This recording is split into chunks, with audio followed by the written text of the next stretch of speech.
Hello everyone, it's Nina. Thanks so much for joining me today for a new tutorial.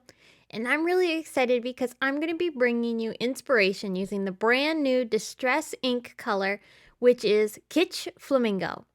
And I am so excited about this because right now it's Valentine's Day season and I've been enjoying making some Valentine's cards of late. I know you've seen them on my YouTube channel and blog if you follow me closely. And I thought it'd be fun to pair this new pink color, which is absolutely beautiful, and pair it up with some of my other favorite Valentine's-y colors from the Distress line. So in today's video, I'm going to be sharing a bunch of techniques that I played around with over the weekend while I was enjoying this new color. I'm going to be using a lot of the new products in this line, including the Distress ink, the Distress oxides, the sprays, and even the embossing powder. I'm also going to pair it with these colors, and I'll also throw in some festive berries. But most of the techniques that I'll be creating today feature definitely these three colors. So the first thing I did was I did a little bit of oxide ink blending. I love ink blending with oxide inks because they're so buttery and smooth. They have such a vibrant color palette. I just love them. So I thought I would use this butterfly stencil from Simon Says Stamp and blend three colors, Wilted Violet, Picked Raspberry, and Kitsch Flamingo, across the heart. And I'm starting with the darkest color at the bottom and fading out to the Kitsch Flamingo at the top. I love how Kitsch Flamingo pairs with Picked Raspberry. It blends together with that color so pretty. And I also, of course, love how Picked Raspberry can blend with Wilted Violet. It creates such a gorgeous purple. So after I've blended these three colors, I loved how this looked. The blending was so pretty. But the next thing I'm going to do is add a little bit of splattering effect. The new Kitsch Flamingo Distress Spray Stain was what I pulled out to do the splattering for that really pretty pink splatter effect. I'm also going to pair this with some other sprays to create a little bit more texture with my splattering. So after I added the Kitsch Flamingo, I'll pull in some shimmer spray. This is from Sukaneko. I'll have everything that I'm using today linked in the video description. And then I also eventually will add in a little bit of silver. This is the Tim Holtz Silver Distress Stain. I love this metallic color. And this looks so pretty in between the pinks and the purples. It just adds a really beautiful metallic shine. So I created a couple of these panels, and one of them I actually did apply paste over top of it.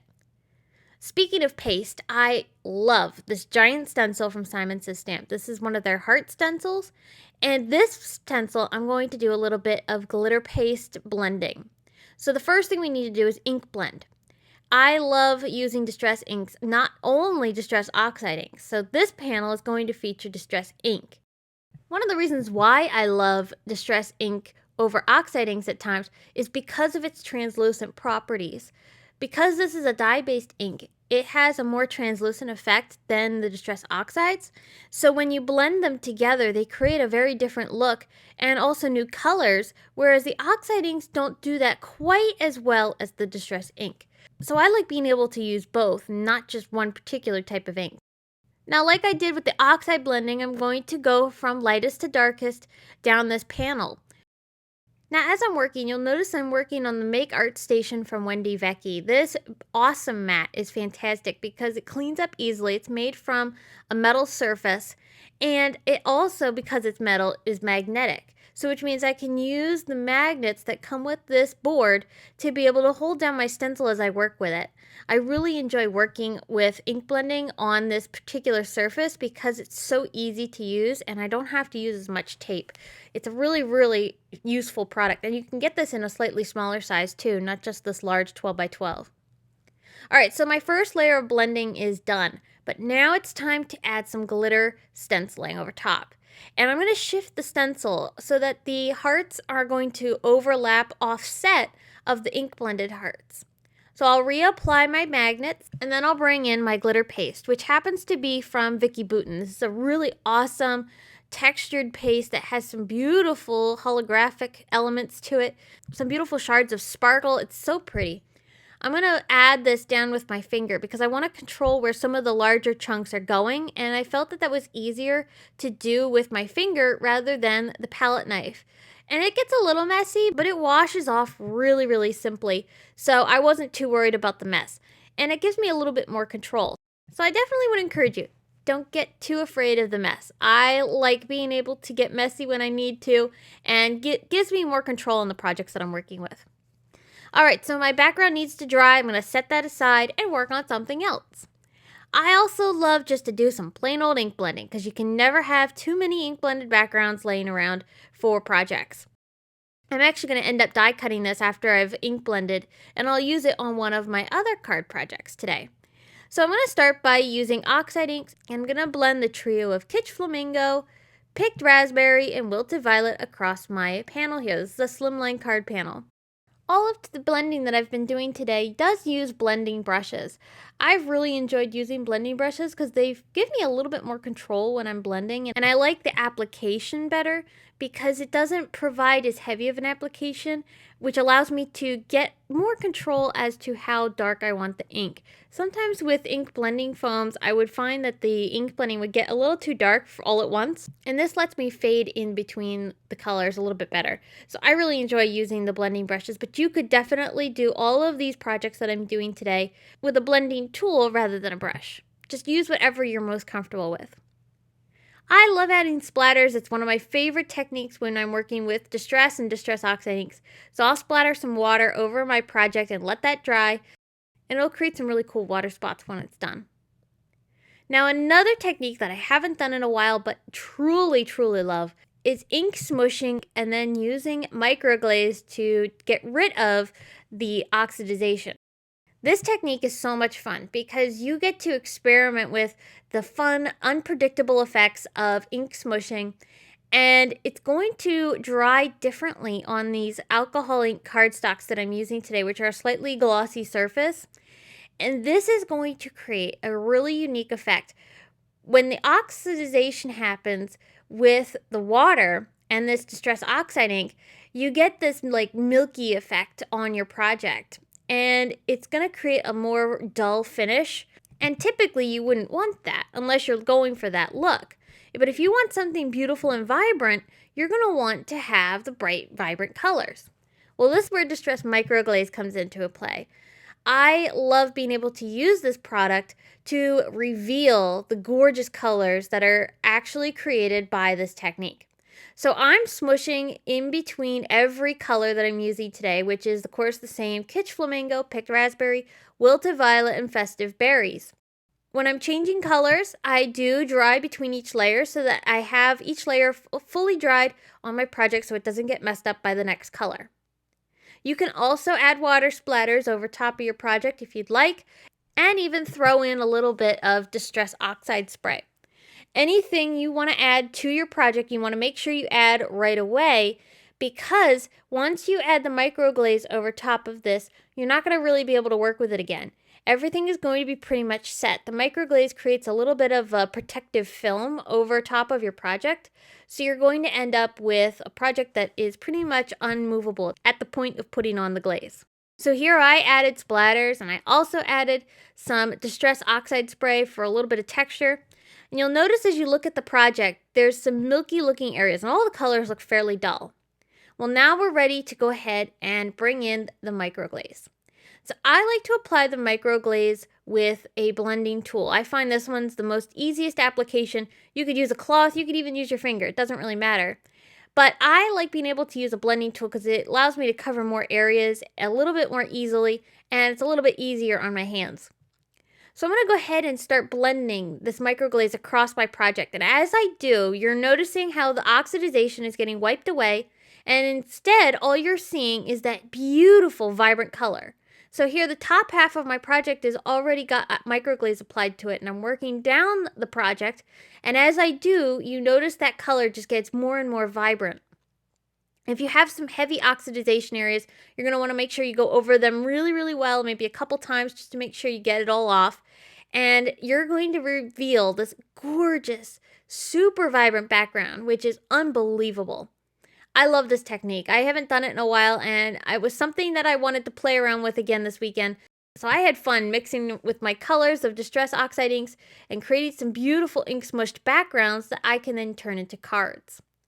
After I apply the microglaze, I do wipe off the excess, so that way my background is nice and smooth and doesn't have any gooey substance over it. You can still add certain inks over top of your microglaze backgrounds. The only thing you want to make sure is that it's something that's going to dry well. So something like this Distress Spray Stain I'm using as a splatter effect, this will work out really well. But if you were to try to do more ink smooshing or anything over top of it, it wouldn't work so well. Alright, so I have made so many backgrounds at this point, but now it's time to turn these into cards.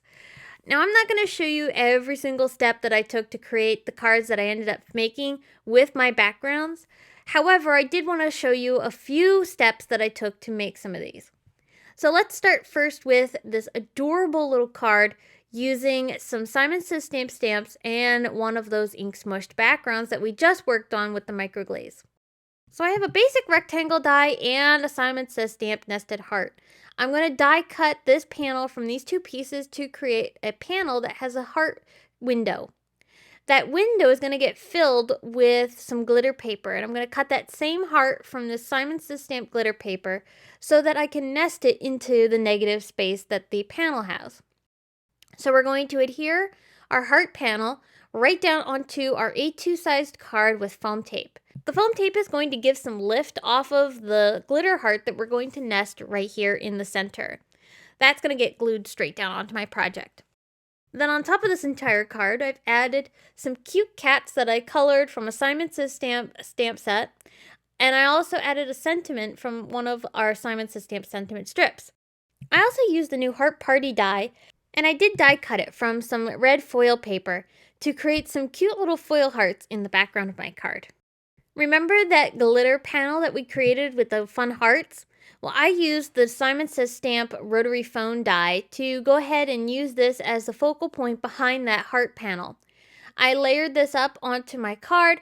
I also added a sentiment that was from some stickers from American Crafts. I thought this font was like really fun and playful. I thought that would look really cute layered up on top of the hearts, and of course call me definitely with the phone. I also used that blended background that we had created and cut that out from the Heart Party die. Like I had said, I was going to die cut with that. This is where I die cut it. I used this heart die to create a bunch of little hearts that I could layer up with my ink blending, and it matches perfectly because of course we use the same colors. I'm going to add this down onto a slimline card base, matted with a little bit of an ink blended background, and I love how this card turned out. That butterfly heart stencil was such a pretty stencil to play with. Here's the one where I added some glitter paste over top of the blending, and you can see it totally changed the effect. But I like how soft and pretty this one is. And I'll end up making more cards using this exact same process with the other panels. So I'm going to go ahead and make this into a shaker card. I put some Simon Says stamp sequins inside the shaker, and I'm also going to add a sentiment using an ink blended background and the new Kitsch Flamingo embossing glaze. Now embossing glaze is different than embossing powder because embossing glaze is translucent. I'm going to apply some Tim Holtz embossing dauber over top of this ink blended background. So basically it's like smushing an embossing pad over this paper. And that's so that I can apply the embossing glaze over top. I'm going to sprinkle this on, and I'm going to also heat set this. When this heat sets, it's going to create a very beautiful glossy surface that's kind of got a pink tone to it. So you can see it really changed that purple to more of a dull pink kind of color. After I've set this completely, I will set this aside to dry before I go ahead and die cut with it. I'm going to use this Hugs die from Simon Says Stamp and CZ Designs to cut into my sentiment. And then once I've cut it out, I'll layer it up with a few cardstock pieces so that the sentiment is a couple layers thick, and I'll glue it straight down onto my card project. It looks really pretty on top of my shaker window here with the butterflies behind it. And I ended up turning this into a kind of encouragement / sympathy kind of card, which are always good to have in your stash. So I added another sentiment underneath, and that'll get put onto just a card base. I also did a little bit of ink smushing on another piece of cardstock, but this time I didn't use alcohol ink cardstock. I just did some standard regular cardstock, and I love how this one turned out. I cut it with our Simon Says Stamp Chunky Hearts panel die. When I cut it from the panel, I had all these little hearts left over, so I decided to make 2 cards out of this. I'm going to use the panel as a guide for where the hearts should be.